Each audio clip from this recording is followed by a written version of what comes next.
الحمدللہ رب العالمین والصلاة والسلام علی رسولہ الکریم اما بعد فاعوذ باللہ من الشیطان الرجیم بسم اللہ الرحمن الرحیم۔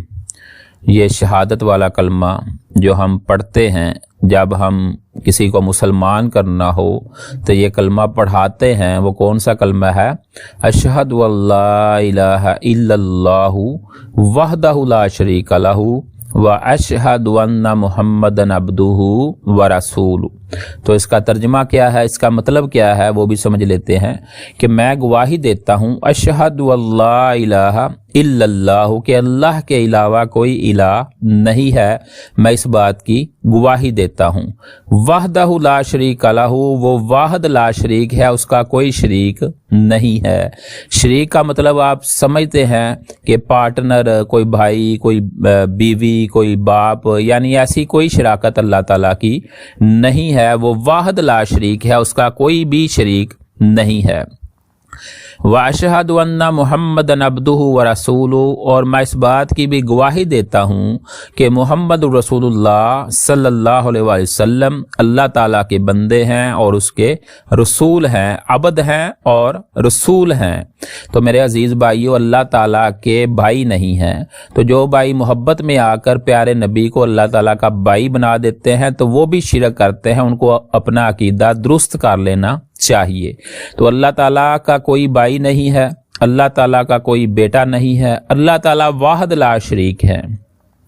تو اس کلمے کی اور بھی فضیلت آتی ہے کہ جو بندہ اس کو سچے دل سے پڑھتا ہے اور اس پہ عمل کرتا ہے، یہ نہیں ادھر سے گواہی دے رہا ہے اشہد اللہ الہ الا اللہ، اس بات کی گواہی دینے کے بعد وہ اوروں کو بھی جا کر سجدے کر رہا ہے، اشہد اللہ الہ الا اللہ بھی پڑھ رہا ہے کہ اللہ تعالیٰ کے علاوہ کوئی رب نہیں ہے، اور کسی اور کو بھی جا کر رب مان رہا ہے، اشہد اللہ الہ الا اللہ بھی پڑھ رہا ہے، اور جا کر گائے کو بھی سجدے کر رہا ہے، اشہد اللہ الہ الا اللہ بھی پڑھ رہا ہے، اور جا کر غیر اللہ کے سامنے بھی سجدے کر رہا ہے، سر کو جھکا رہا ہے، عبادت غیر اللہ کی بھی کر رہا ہے، چاند کو بھی پوج رہا ہے، سورج کو بھی پوج رہا ہے، درباروں کو بھی پوج رہا ہے، مزاروں کو بھی پوج رہا ہے۔ تو اس نے اشہد اللہ الہ الا اللہ کا مطلب ہی نہیں سمجھا کہ اشہد اللہ الہ الا اللہ کا مطلب یہ ہے کہ عبادت صرف اللہ کی، سجدہ صرف اللہ کو، دعا صرف اللہ سے،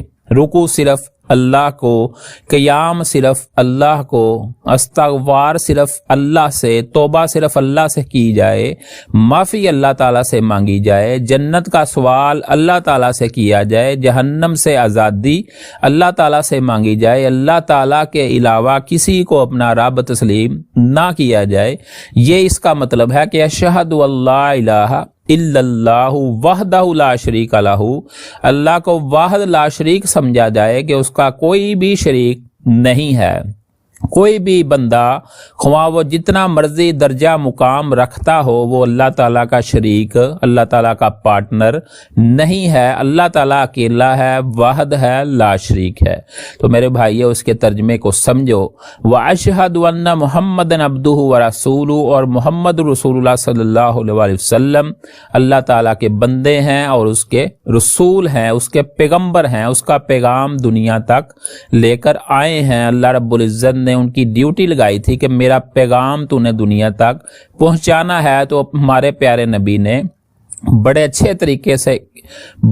اچھے طریقے کے ساتھ اللہ تعالیٰ کا پیغام دنیا تک پہنچایا اور ہم تک پہنچایا اور ہمیں قرآن سمجھایا۔ تو میرے عزیز بھائیو، اس کلمے کی اور بھی ایک فضیلت ہے کہ قیامت والے دن اللہ رب العزت ایک بندے کو لائیں گے جس نے یہ کلمہ پڑھا ہوگا کہ اشہد اللہ الہ الا اللہ کی گواہی دی ہوگی، تو اس بندے کو لایا جائے گا، اللہ اکبر، اور اس کے نامہ اعمال کھولا جائے گا۔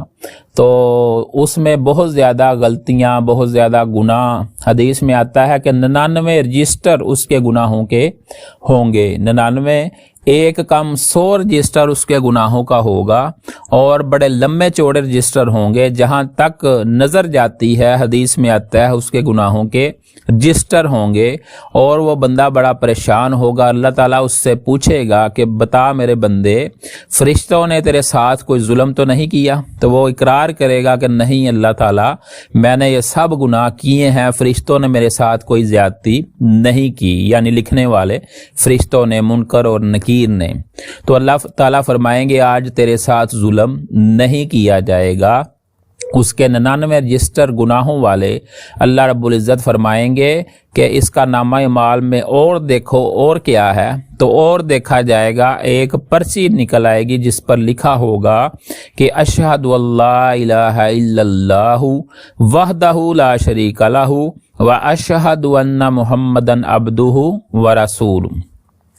تو اللہ تعالیٰ فرمائیں گے یہ تیری ایک پرچی نکلی ہے، تو بندہ کہے گا اللہ 99 گناہوں کے رجسٹروں کے سامنے اس پرچی کی کیا اوقات؟ تو اللہ تعالیٰ فرمائیں گے آج تیرے ساتھ ظلم نہیں کیا جائے گا، آج تیرے ساتھ زیادتی نہیں کی جائے گی۔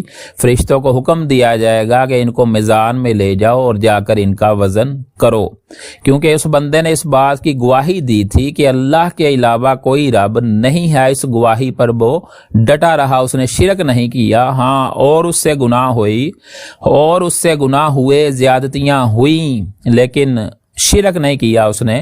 تو جب میدان میں کنڈے میں ایک طرف اس کے 99 گناہوں والے رجسٹر رکھے جائیں گے اور دوسری طرف اس کا وہ پرچی رکھی جائے گی جو کلمے کا اس نے اعتراف کیا تھا، جس پر اس کا ایمان تھا، تو حدیث میں آتا ہے کہ اس کی پرچی والا جو پلڑا ہے وہ جھک جائے گا اور اس بندے کو اللہ رب العزت جنت عطا فرما دیں گے، کیونکہ اس کا ایمان بہت مضبوط تھا کہ اللہ کے علاوہ کوئی رب نہیں ہے، اللہ کے علاوہ کوئی الہ نہیں ہے۔ اللہ رب العزت اس کو معاف کر کے اس کو جنت عطا فرما دیں گے اس کلمے کی برکت سے۔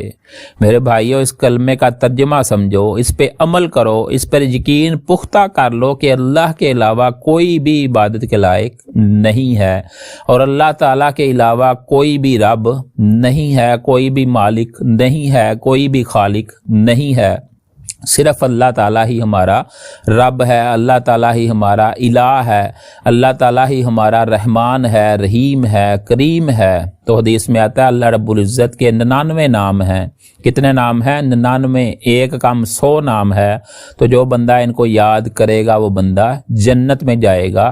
ان ناموں کی برکت سے اللہ تعالیٰ سے سوال کیا کرو، اللہ تعالیٰ سے مانگا کرو۔ اللہ تعالیٰ سے دعا ہے مجھے اور آپ کو عمل کرنے کی توفیق عطا فرمائے، میرا اور آپ کا خاتمہ ایمان پہ فرمائے، اسلام پہ فرمائے، اور ہمیں دین کی سمجھ عطا فرمائے۔ وما علینا الا البلاغ المبین۔